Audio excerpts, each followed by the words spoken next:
Eu quero nesta noite falar aos sacerdotes. Quem é sacerdote aqui? Quem é sacerdote do Senhor aqui?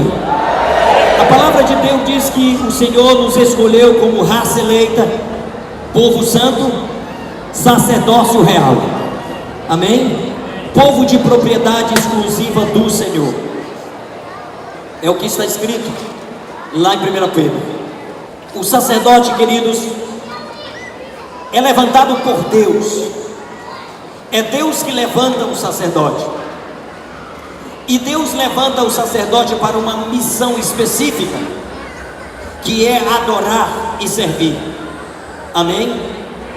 Deus deu uma missão específica ao sacerdote, a todos os sacerdotes, aos sacerdotes e às sacerdotisas. Ele deu uma missão, e a missão é adorar. Adorar com todo o teu coração. Infelizmente ainda tem muita gente que está preso em muitos conceitos, na religiosidade, estão travados, estão algemados. Para ser sacerdote tem que ser livre, porque o sacerdote tem 3 funções dentro desta missão que o Senhor concede a ele, de adorar e servir. E eu quero falar sobre isso nesta noite em rápidas palavras. E como filho de Deus, temos o exemplo, como sacerdotes, filho de Deus, nós temos o exemplo, o direito de entrar, querido, dos santos dos santos, com liberdade para alcançar o coração do Pai. Amém? Nós temos essa liberdade como sacerdotes. Nós temos o direito, Deus nos concedeu o direito de entrar com liberdade no santo dos santos, no lugar santo dos santos, e alcançar o coração de Deus, o coração do Pai. Já que temos uma missão de adorar e servir, nós temos o dever, queridos, dado por Deus, de levar outras pessoas a entrarem no Santo dos Santos e adorar e expressar a sua alegria. Você pode dar uma salva de palmas a Ele, você pode celebrar Ele nesta noite, você pode dizer glória a Deus a Ele nesta noite. Aleluia. Em Deuteronômio no capítulo 10, Deuteronômio capítulo 10, do versículo 1 até o versículo 9, diz que o Senhor havia separado a tribo de Levi, irmãos, para 3 funções, e nós vamos saber que funções são essas. No versículo 1 ele diz assim: naquele tempo me disse o Senhor. Quem está falando aqui é Moisés. Moisés recebe um comando de Deus, e ele vai executar o comando de Deus. Ele fez a primeira vez, mas por causa da rebeldia do povo, por causa da rebeldia dos sacerdotes que estava servindo com ele, ele teve que quebrar as tábuas da lei, ele teve que quebrar as leis que Deus havia colocado em suas mãos. Mas novamente Deus dá um novo comando para Moisés, e ele diz no versículo 1: naquele tempo me disse o Senhor, lavrará 2 tábuas de pedra como as primeiras que tinham sido quebradas, e sobe a mim ao monte, e faze uma arca de madeira.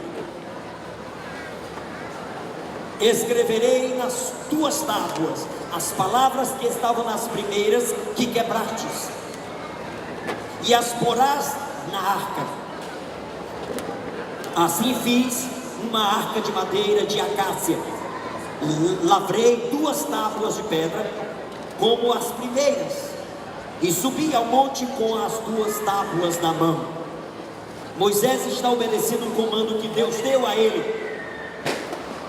e ele sobe.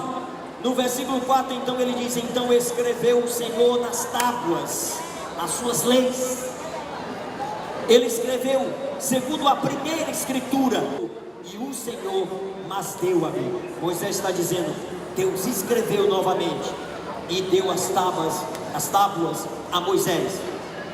Versículo 5 ele diz: virei-me e desci do monte, e pus as tábuas na arca que eu fizera, e ali estão, como o Senhor me ordenou. Partiram os filhos de Israel de Bearote Bene Jacã para Mosera. Ali faleceu Arão, que era o sumo sacerdote escolhido por Deus.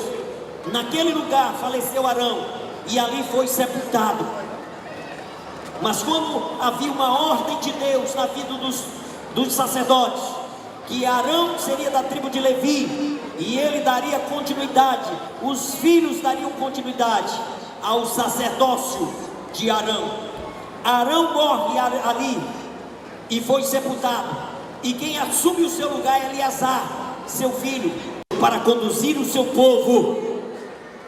Então preste atenção, sacerdote, sacerdotisa, a responsabilidade que você tem diante de Deus. Todos nós como igreja temos hoje, porque Jesus nos deu o direito de ser chamado raça eleita, povo santo, povo de propriedade exclusiva do Senhor. Você pode dar glória a Deus por isso? Mas sobre você há uma responsabilidade muito grande. Se for para o Senhor, pode ser todos batendo lá em cima e bem forte, bem forte, bem forte, e diga glória a Deus. É um privilégio para todo sacerdote, porque ele tem uma missão, mas tem 3 funções dentro dessa missão, e ele precisa entender isso. O Senhor deu ordem aqui para que esse tempo o Senhor separou da tribo de Levi para levar a arca da aliança do Senhor. O sacerdote é responsável para levar a presença de Deus até o povo. Por isso que o óleo tem que estar sobre a sua vida. Não pode faltar o óleo sobre a sua cabeça. Não pode, porque ele simboliza a presença gloriosa, saborosa do Espírito Santo de Deus sobre nós, que vai causar a restauração aonde você chegar como sacerdote. Amém? Esta é a função, mas também para estar diante do Senhor, para servir ao Senhor. A função do sacerdote é levar a presença de Deus no coração do povo, para o povo, e servir a Deus com toda a dedicação. Está escrito aqui.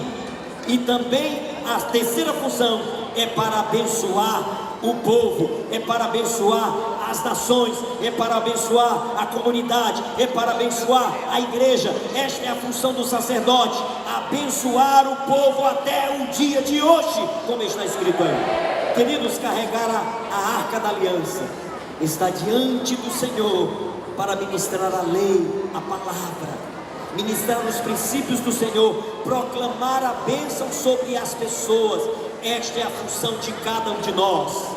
Por isso eu comecei dizendo: nós estamos formando uma comunidade de sacerdotes e sacerdotisas neste lugar, que levarão restauração, que levarão a cura. Se você é um desses, se expresse aí no seu lugar. Se você recebe essa palavra, se expresse em nome de Jesus e receba.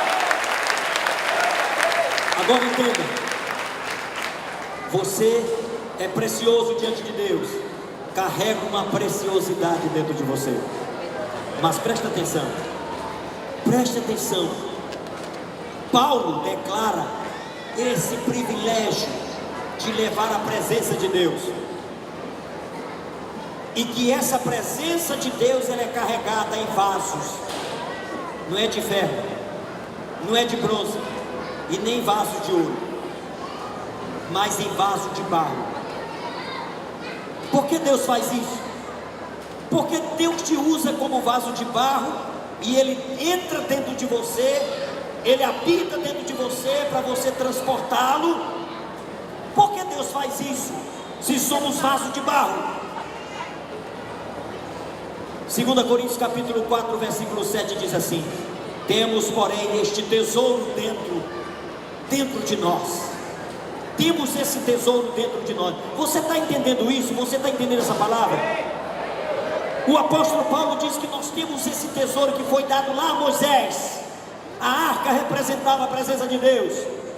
Jesus vem e cumpre tudo que Deus determinou naquilo que estava dentro da arca. E agora nós temos o direito, temos o privilégio de ser chamado como sacerdotes do Senhor, como raça eleita, sacerdócio santo, real e poderoso, que vai ser usado nas mãos do Senhor. Agora o apóstolo Paulo nos lembra uma coisa que é muito importante aqui, queridos. Ele diz assim, olha, no 2 Coríntios capítulo 4, versículo 7, ele diz assim: temos porém este tesouro em vaso de barro, para que a excelência do poder seja de Deus e não de nós. Lembre que você é vaso de barro. Lembre que você a qualquer momento pode ser quebrado. Mas se você estiver carregando a presença desse Deus Todo-Poderoso, se você é arca de Deus, se você carrega, é sacerdote, carrega a presença de Deus, saiba que se esse vaso quebrar, a mão poderosa de Deus vai te transformar num vaso de honra. Amém? E a glória de Deus continuará assim sendo manifestada na sua vida. Você continuará sendo usado por Deus. Mas lembre-se sempre, a glória não é tua, o louvor não é teu, a adoração é para o Senhor. Por isso eu te convido a fazer uma festa diferente nesse ano. Celebre com toda a expressividade do teu coração, com todas as forças que você tiver. Não deixe o diabo prender os teus pés. Não deixe. Quebre essa tristeza com a alegria do Senhor, é a nossa força, em nome de Jesus. Deixa Deus derramar a sua alegria no seu coração. Nós somos vaso de barros, mas a Bíblia diz que nós somos considerados vaso de honra. A Bíblia diz que dentro de uma casa tem vasos de vários tipos: vasos de honra e vasos de desonra, vasos que serão usados para honra e vasos que serão usados para desonra, como o sanitário, por exemplo. Não seja esse vaso, seja o vaso precioso que Deus sempre vai ter cuidado de conduzir a presença dEle no teu coração, de conduzir você nesta terra, para que onde você passar, a restauração se estabeleça na vida de outras pessoas.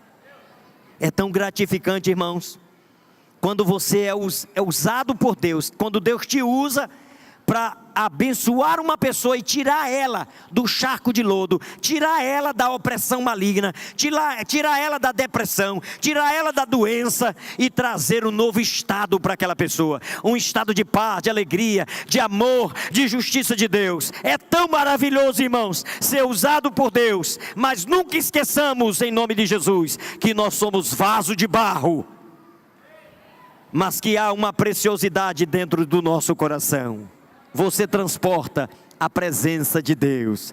Você foi restaurado para transportar esse Deus maravilhoso, a presença do nosso Deus poderoso. Você pode dar uma salva de palmas ao Senhor Jesus, porque a honra é dele, a glória é dele, o louvor é dele. Diga glória a Deus, glória a Deus. Então nosso primeiro papel não é ministrar às pessoas. O nosso primeiro papel, igreja, de sacerdotes e sacerdotisas, não é ministrar às pessoas, mas ministrar ao coração de Deus. Amém?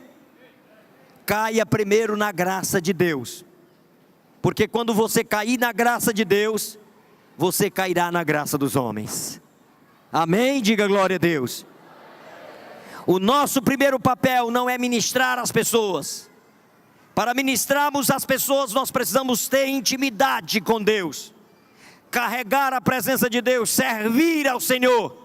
E depois ele diz, abençoar o povo, aí em Deuteronômio capítulo 10. Amém? Não temos força para suprir as necessidades de todas as pessoas do mundo, não temos. Não é a nossa função ministrar as opiniões das pessoas. Não é nosso papel ministrar para satisfazer gostos e preferências de indivíduos. Não é, irmãos. Mas para ministrar ao coração de Deus. Amém? Quando você agrada a Deus, Ele te respalda aqui na terra. Amém? Diga aleluia. Somente Deus, somente Ele é capaz de suprir e cuidar do seu povo. Eu não posso, nenhum sacerdote pode. Não. Se você não carregar a presença de Deus no seu coração, você não pode suprir a necessidade de ninguém. Somos vasos de barro. Precisamos entender isso, que nós somos dependentes do Senhor. Temos um governo sobre nós. O seu governo é sempre eterno.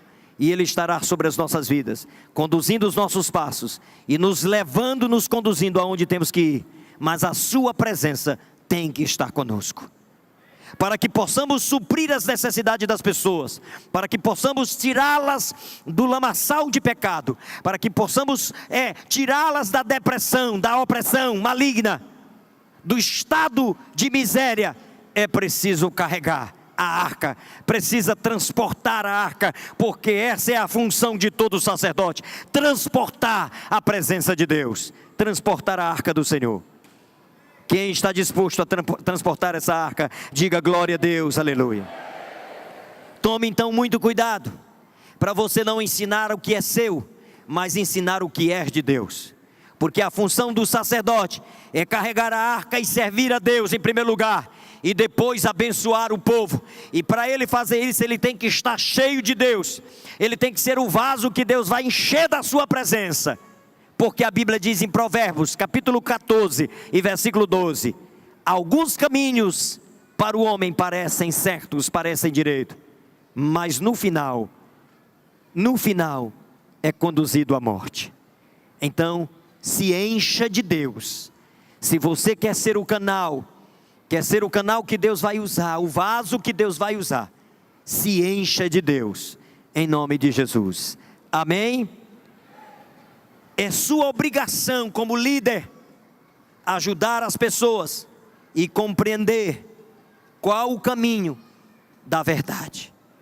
É obrigação sua, é obrigação de cada um de nós, fazer as pessoas serem conduzidas até a presença de Deus e ensiná-las o caminho do Senhor, em nome de Jesus.